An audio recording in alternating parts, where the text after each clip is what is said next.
Descer em mini submersível nem sempre foi considerado loucura de bilionário.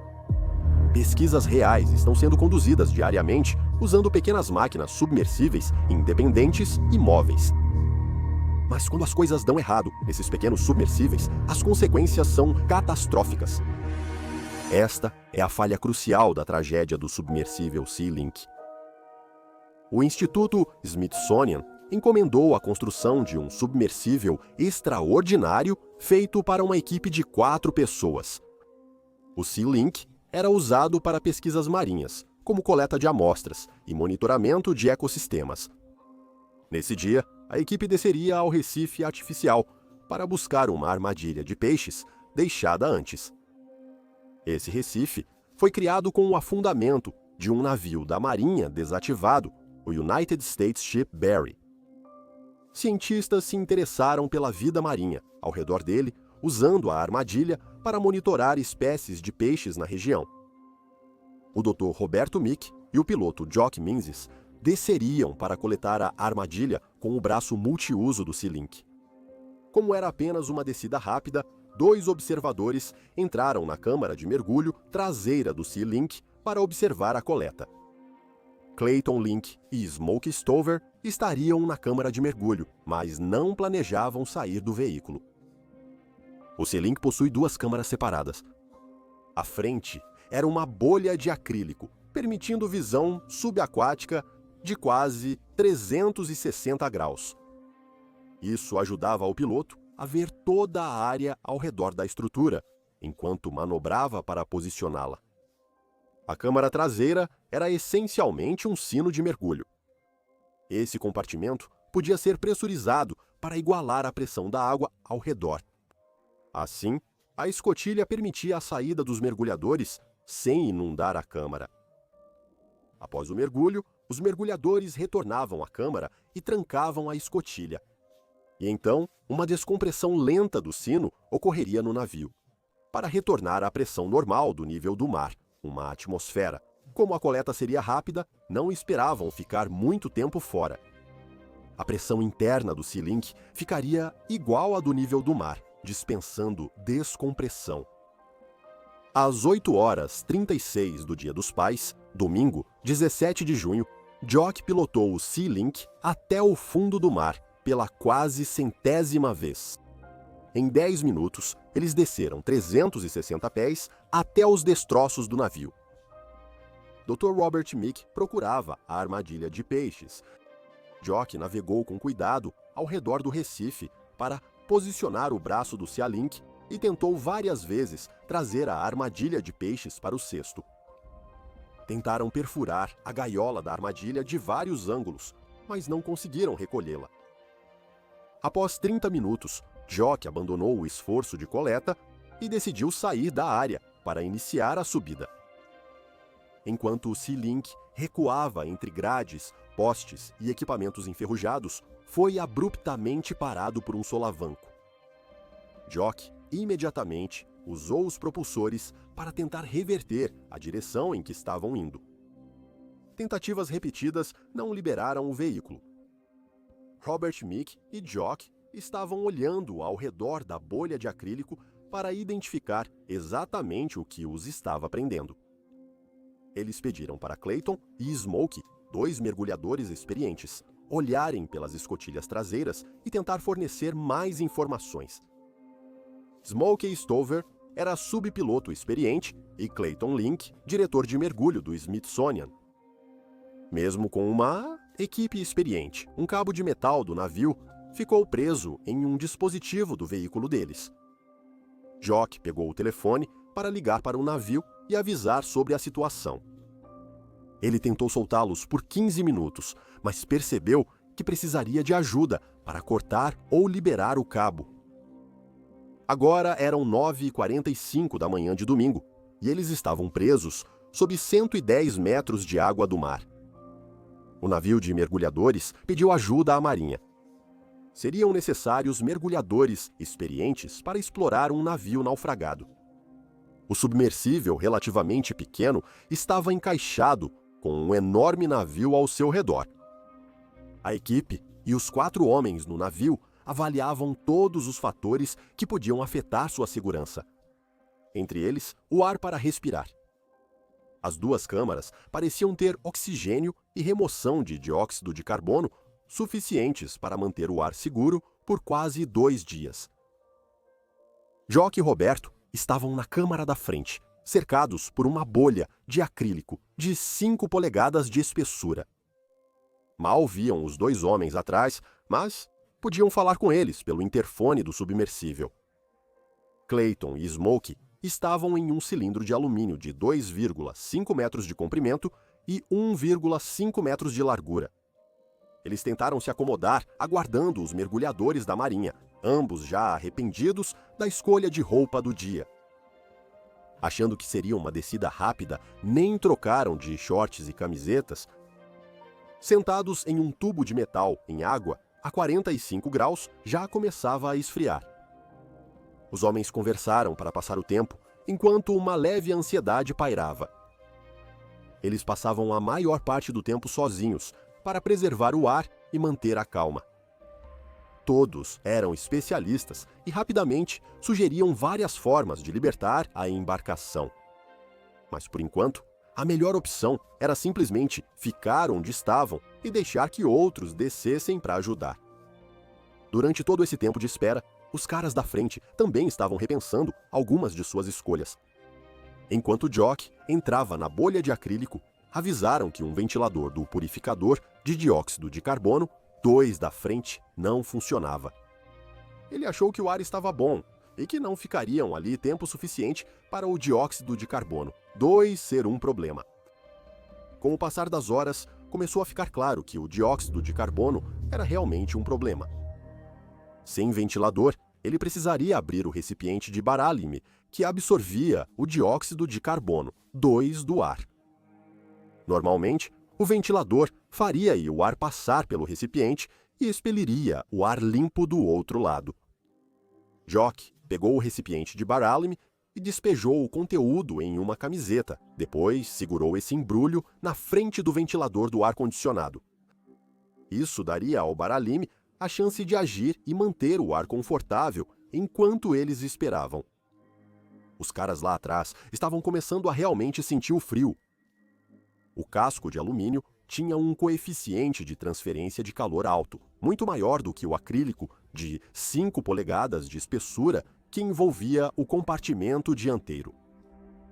Depois de 6 horas esperando, eles estavam ficando ansiosos. A respiração deles pesava enquanto a temperatura corporal caía. Clayton e Smokey também percebiam algo errado. Parecia que tentavam respirar sob as cobertas com algo pressionando seus rostos.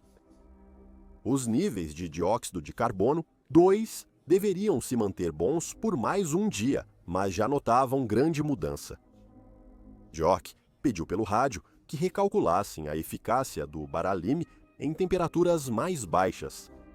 Os homens do navio eram os melhores.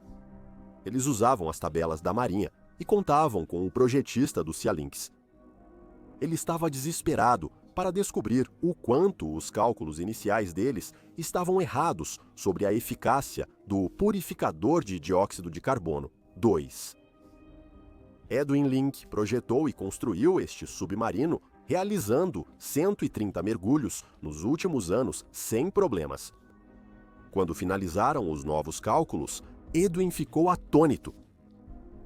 Os homens no compartimento dos mergulhadores tinham só 15 horas de ar naquele clima.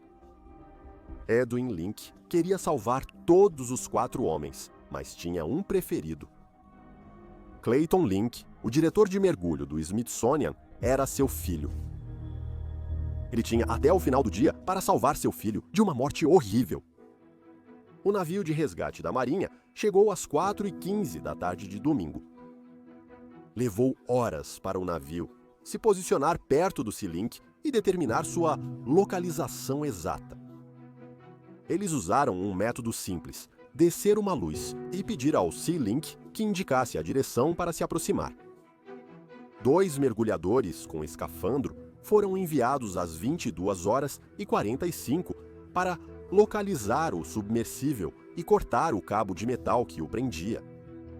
Os dois mergulhadores estavam presos ao navio por mangueiras de ar, água quente e cabos de comunicação, todos enrolados em um umbilical que restringia seus movimentos. Havia corrimãos, postes e cabos, todos cruzando o caminho que eles tentavam atravessar. Mesmo que conseguissem passar por um, correriam o risco de enroscar sua própria linha de vida ao tentar passar pelo próximo obstáculo. Após uma hora tentando chegar à ligação marítima, os mergulhadores da Marinha retornaram ao navio para se reagrupar. Esses mergulhadores da Marinha deveriam salvar os homens da ligação marítima. A situação estava ficando mortal rapidamente. A Bara-Lime estava quase sem capacidade de absorção, causando nos homens da Câmara aumento da respiração, confusão, ansiedade e dores de cabeça. Cada respiração era curta e sufocante, como se não pudessem expandir o peito. Às 22h25, eles começaram a usar máscaras para respirar uma mistura de oxigênio e hélio e impedir o acúmulo de dióxido de carbono na sala. Eles sabiam que os mergulhadores da Marinha estavam na água, então só precisavam aguentar mais um pouco. Mal sabiam eles que os mergulhadores nunca chegariam ao Sea Link.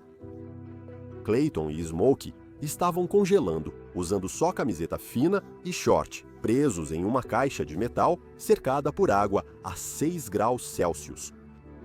Os homens ficaram sentados por horas, aguardando o resgate, usando o último ar respirável, tremendo juntos e sonhando com uma xícara de café quente. Ao saber que os mergulhadores da Marinha foram chamados de volta ao navio, perceberam que precisavam agir. Eles decidiram aumentar a pressão no compartimento de mergulho para tentar elevar a temperatura na câmara. Geralmente, aumentar a pressão faz com que mais partículas de ar colidam, o que gera calor. Quando a pressão igualasse às 12 atmosferas da profundidade, eles talvez estivessem quentes o suficiente para tentar um mergulho externo sozinhos. A pressão estava aumentando lentamente, mas os homens estavam sofrendo. Jock e Roberto só conseguiam espiar por um pequeno buraco o que ocorria com os homens. A temperatura na câmara do piloto estava esfriando, mas era muito mais isolada. 2 homens em uma área pequena, cercada por plástico grosso, estavam em temperatura bem mais alta. O Bara-Lime deles ainda retirava o dióxido de carbono do ar, mas só funcionaria por tempo limitado. A estimativa revisada era de que a câmara do piloto se tornaria perigosa após um total de 30 horas, e eles já estavam no submersível há quase 16. Era meia-noite e a pressão na câmara de mergulho chegava a 12 atmosferas. Isso permitiu que os homens abrissem a escotilha inferior e considerassem um mergulho externo. Ficou claro que isso não funcionaria. Eles não tinham o equipamento de mergulho adequado, e a temperatura da água os tornaria inúteis em apenas alguns momentos, quando já estavam fracos e lutando para permanecer conscientes. Jock e Robert se comunicavam regularmente pelo intercomunicador, mas começaram a ouvir sons estranhos. Por um buraco, viam os homens em convulsão. Jock relatou a situação para o navio a 1h12 da manhã. Edwin Link estava desesperado e se sentia impotente para salvar o filho. Mergulhadores da Marinha tentaram novamente alcançar o Sea Link após o reposicionamento do navio. Era 1h30 da manhã e as correntes estavam arrastando os homens tão longe do curso que eles não teriam chance de alcançar a embarcação. Quando foram chamados de volta ao navio, pela segunda vez, as esperanças de salvar Clayton Link e Smokey Stover estavam se esvaindo. Sem tempo para lamentar o fracasso, tinham que seguir tentando salvar os 2 homens ainda vivos. Jock e Roberto estavam devastados, lutavam para sobreviver, enquanto, a poucos metros, seus amigos estavam mortos. Menos de 24 horas antes, todos embarcaram casualmente em uma rápida viagem de submarino para um procedimento rotineiro, e agora estavam mortos. A câmara do piloto ainda tinha horas de ar antes de enfrentarem a mesma morte horrível. várias tentativas foram feitas para enviar mergulhadores com escafandro. Uma cápsula foi enviada com mais 2 mergulhadores e um robô subaquático foi colocado na água para obter uma visão melhor. Todas essas tentativas exigiram uma preparação enorme de vários navios, mas no final, todas falharam. A situação estava se tornando desesperadora.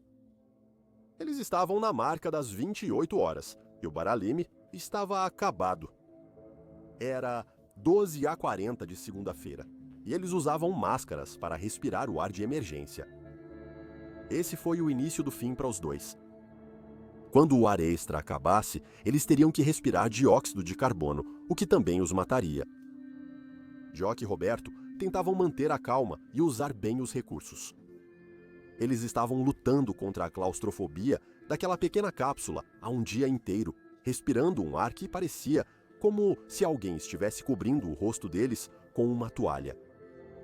Sentaram-se em silêncio, tentando primeiro achar uma saída, depois pensando nas famílias e no medo do que viria. A equipe na nave se reagrupava após vários fracassos, cada tentativa sendo um golpe difícil de superar.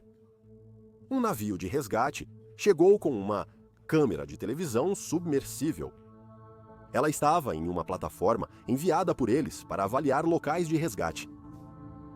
Após uma rápida olhada com a câmera submersível, surgiu uma ideia. Eles conectaram um gancho de agarrar a câmera e a enviaram de volta para baixo. Se prendessem o gancho em parte estável do C-Link, poderiam içá-lo à superfície. Era uma ideia arriscada, mas eles estavam sem opções, e esses homens iam morrer nas próximas horas. Mesmo com o equipamento de resgate improvisado, esse plano maluco funcionou. A estrutura da câmera foi levada ao C-Link, onde conseguiram prender o gancho.